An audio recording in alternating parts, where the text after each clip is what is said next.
यहाँ तो हम कदम कदम पे चीखें मारनी शुरू कर देते हैं, हाय मर गए, हाय लुट गए, है महंगा, वो महंगा। और यूब खान के ज़माने से मैं यही सुन रहा हूँ।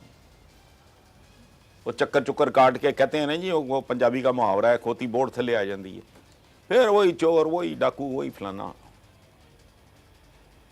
और अभी जो हसन साहब कुछ देर पहले जो सर्कल से अगर आप निकल गए तो शायद जो अवाम का इस वक्त शऊर है, जो ज़हनी सतह हमारे मुल्क के अक्सरियती अवाम की है, जो आपने बताया कि वो सिर्फ अपनी बरादरी के लोगों को उसको वोट देना है, वो मखसूस तबके को उसने वोट देना है, तो ये उनकी इस चीज़ को सामने रखते हुए फिर ये अमली तौर पर आपको मुमकिन नज़र आता है कि अगला इलेक्शन आने वाला उसमें 2/3 मेजॉरिटी के साथ आ जाएं या ऐसी ड्राइविंग सीट पर आके बैठ जाएं कि मुल्क को फिर टेक ऑफ कर सकें?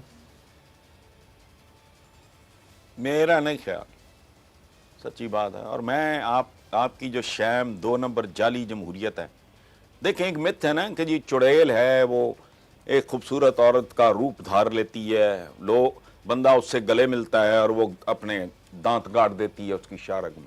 ये है जमहूरियत आपकी। ये चुड़ैल है जिसने मलका हुसन का मेकअप किया हुआ है। ये डेमोक्रेसी है ही नहीं और हमारा इलाज भी नहीं है। मेरा तो कंसिडर्ड ओपिनियन है, आज से नहीं है, बरसों से है। लेकिन हमारा दुख है, हमारे को नसीब हारे हुए हैं।